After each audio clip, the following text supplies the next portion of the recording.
नमस्कार दोस्तों, जय हरि विष्णु। स्वागत है आप सभी का हमारे चैनल पर। दोस्तों, आज मैं आप लोगों के समक्ष कामिका एकादशी व्रत कथा लेकर उपस्थित हुई हूँ। दोस्तों, सावन महीने के कृष्ण पक्ष की एकादशी का नाम कामिका एकादशी है। इस एकादशी की कथा सुनने मात्र से वाजपेयी यज्ञ की फल की प्राप्ति होती है। कामिका एकादशी के उपवास में शंख चक्र गदाधारी भगवान विष्णु की पूजा होती है। जो मनुष्य इस एकादशी को धूप दीप नैवेद्य आदि से भगवान विष्णु की पूजा करते हैं, उन्हें गंगा स्नान के फल से भी उत्तम फल की प्राप्ति होती है। सूर्य ग्रहण और चंद्र ग्रहण में केदार और कुरुक्षेत्र में स्नान करने से जिस पुण्य की प्राप्ति होती है, वह पुण्य कामिका एकादशी के दिन भगवान विष्णु की भक्ति पूर्वक पूजा करने से प्राप्त हो जाता है। दोस्तों, भगवान विष्णु की सावन महीने में भक्ति पूर्वक पूजा करने का फल समुद्र और वन सहित पृथ्वी दान करने जितना फल प्राप्त होता है। दोस्तों, संसार में भगवान की पूजा का फल सबसे ज़्यादा, अतः भक्ति पूर्वक भगवान की पूजा न बन सके तो सावन महीने के कृष्ण पक्ष की कामिका एकादशी का उपवास करना चाहिए। आभूषणों से युक्त बछड़ा सहित गोदान करने से जो फल प्राप्त होता है, वह फल कामिका एकादशी के उपवास से मिल जाता है।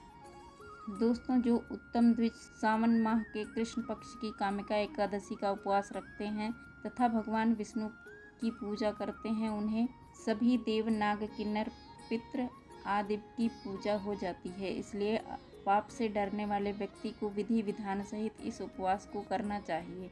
संसार सागर तथा पापों में फंसे हुए मनुष्य को इनसे मुक्ति के लिए कामिका एकादशी का व्रत करना चाहिए। कामिका एकादशी के उपवास से भी पाप नष्ट हो जाते हैं। संसार में इससे अधिक पापों को नष्ट करने वाला कोई और उपाय नहीं है।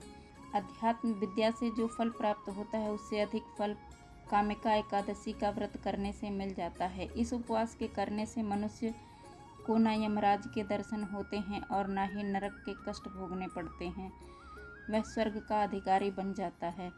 जो मनुष्य इस दिन तुलसी दल से भक्तिपूर्वक भगवान विष्णु का पूजन करते हैं, वे इस संसार सागर में रहते हुए भी इस प्रकार अलग रहते हैं, जिस प्रकार कमल पुष्प जल में रहता हुआ भी जल से अलग रहता है।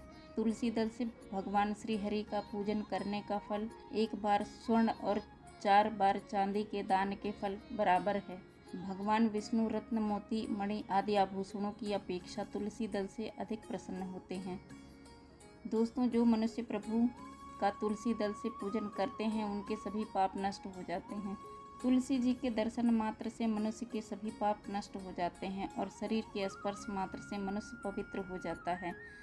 तुलसी जी को जल से स्नान कराने से मनुष्य की सभी नियम यातनाएं नष्ट हो जाती हैं। जो मनुष्य तुलसी जी को भक्ति पूर्वक भगवान के श्री चरण कमलों में अर्पित करता है, उसे मुक्ति मिलती है। इस कामिका एकादशी की रात्रि को जो मनुष्य जागरण करते हैं और दीप दान करते हैं, उनके पुण्यों को लिखने में चित्रगुप्त भी असमर्थ हैं। एकादशी के दिन जो मनुष्य भगवान के सामने दीपक जलाते हैं, उनके पितर स्वर्गलोक में अमृत का पान करते हैं। दोस्तों, कामिका एकादशी के व्रत के दिन पहले संकल्प लेते हैं और फिर इस दिन व्रत की कथा पढ़ी या सुनी जाती है। कहते हैं, कथा सुनने मात्र से पुण्य फल मिलता है। कामिका एकादशी व्रत कथा। दोस्तों, एक समय की बात है, एक गांव में एक क्षत्रिय रहता था। वह अपने आप पर बहुत गर्व करता था, खासकर वह अपनी शक्ति और बल पर उसे बहुत अभिमान था। क्षत्रिय भगवान को बहुत मानता था, लेकिन उसके मन में घमंड था। वह हर दिन भगवान विष्णु की पूजा करता और उनकी उपासना में लीन रहता था। दोस्तों, एक दिन वह किसी महत्वपूर्ण कार्य के लिए घर से बाहर यात्रा पर निकला। रास्ते में उसकी मुलाकात एक ब्राह्मण से हो गई। दोनों में किसी बात को लेकर झगड़ा हो गया। झगड़ा इतना बढ़ गया कि बात हाथापाई तक आ पहुंची। दोस्तों, क्षत्रिय बहुत बलवान था, इसलिए ब्राह्मण अपनी दुर्बलता के कारण क्षत्रिय के वार को सहन नहीं कर पाया और वह वहीं जमीन पर गिर गया और उसकी मृत्यु हो गई।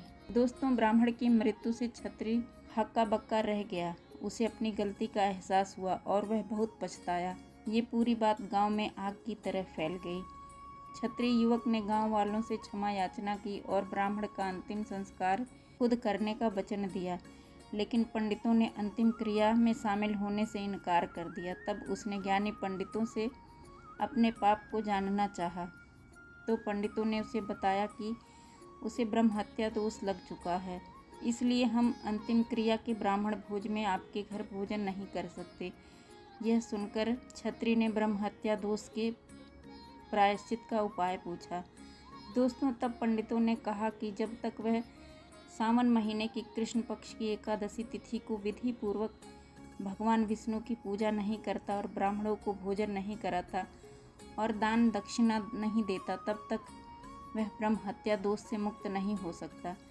दोस्तों, छत्री ने ब्राह्मण के अंतिम संस्कार के बाद पंडितों की सलाह मानते हुए कामिका एकादशी के दिन पूरी श्रद्धा और विधि के अनुसार भगवान विष्णु की पूजा की। फिर उसने ब्राह्मणों को भोजन कराया और दान दक्षिणा भी दी।